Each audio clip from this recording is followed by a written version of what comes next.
Your Way to Cash is a manifestation of a prayer my mom prayed for me. Because my mom always wanted me to be happy. Like, I think that she genuinely wanted me to use my gifts to exhibit my gifts to the world. I was taught kind of probably from my dad, and my parents are still married to this day, like, you're going to be a lawyer, okay? So this is my concept for it. And my parents were like, you have to go to law school first. You have to go to law school first. You have to finish your degree. This is important. And I remember being like, oh, why? What is the point of this?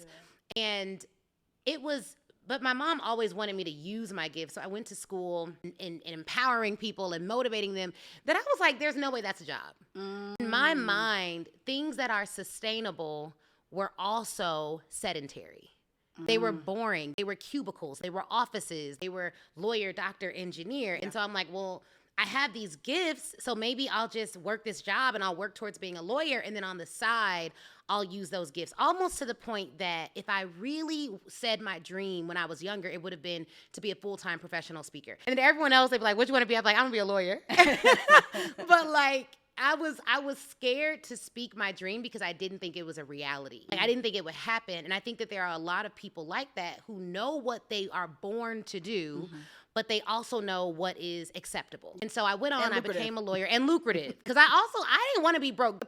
My dream may never include poverty. Period. And so I just was like, oh no. Even when I went to law school, I was like, I'm gonna be a public defender. My auntie was like, do you know how much they make? I said, how much? She said $43,000 was the starting salary when I was in law school for a public defender. I was like, no, they're lawyers. And she was like, no, $43,000 is their starting salary. I said, oh no, who That's does? not for me. They were like, well, the highest paid lawyers, they are trial lawyers for big companies. They work in what's called Big Law. So that's one of the top 14 law firms in the world. And I was like, okay, well, I'm going to do that. And they were like, well, to do that, you have to go to Northwestern. You have to go to a top law school. You have to get top grades. You have to do all these other things. And I was like, well, if I got to do all of that to get what I want, that's what I'm going to do. Show me who's done that.